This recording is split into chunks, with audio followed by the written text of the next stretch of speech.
Bonjour, Bonjour. comment ça va? Ça va très très bien, écoutez, tout se passe bien, Oui. tout continue voilà, avec Inès qui est en pleine forme.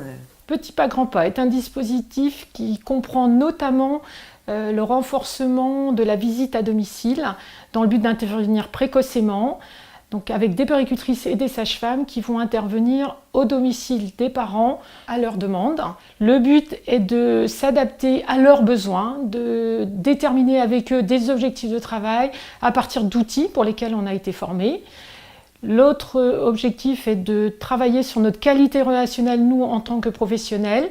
Et il y a une partie qui s'intitule 20 minutes d'attachement, donc qui est une activité qui renforce les compétences parentales, notamment dans le champ de l'attachement.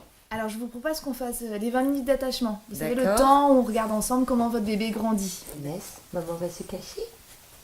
Coucou Inès. Elle est où maman? Elle est où? Elle est cachée? Coucou mon bébé. Vous voyez, elle est heureuse de vous retrouver, elle est contente. Du coup, c'est un jeu qu'il ne faut pas hésiter à faire, à répéter même tous les jours. Ça lui permet aussi de s'approprier votre absence et de se rendre compte que vous êtes toujours là, même si elle ne vous voit pas. Moi, j'ai sollicité la PMI quand j'étais enceinte, en fait, lors de mon entretien prénatal, en fait, qui, je trouve, intervient un peu trop tard et qui m'a fait énormément de bien parce que c'est le seul rendez-vous que j'ai trouvé durant la grossesse où on peut exprimer un petit peu nos angoisses. J'avais peur peur d'être seule. J'ai sollicité la PMI et ça m'a énormément apporté déjà durant ma grossesse. Le fait d'être suivie, parce qu'en plus c'était une grossesse compliquée, d'être suivie par une sage-femme régulièrement m'a beaucoup rassurée.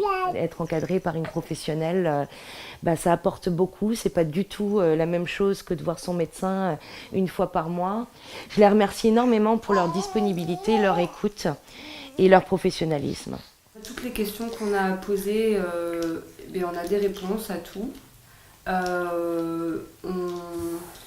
On apprend aussi à voir les émotions d'Ilouen quand on joue avec elle. Dès qu'on est un peu perdu, on sait sur qui se retourner. Dans Petit pas grand pas, on a aussi un temps de supervision avec un pédopsychiatre où on se retrouve en équipe et où on évoque les situations que l'on accompagne.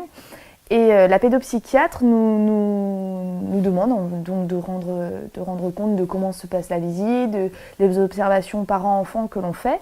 Et c'est un temps extrêmement important parce que elle oriente aussi notre posture et les questions ou les thèmes que l'on doit aussi approfondir aux visites suivantes. Et elle nous aide parfois lorsqu'on est un petit peu désemparés ou démunis. Elle nous guide vraiment dans notre posture professionnelle sur comment accompagner les familles et sur comment guider les entretiens.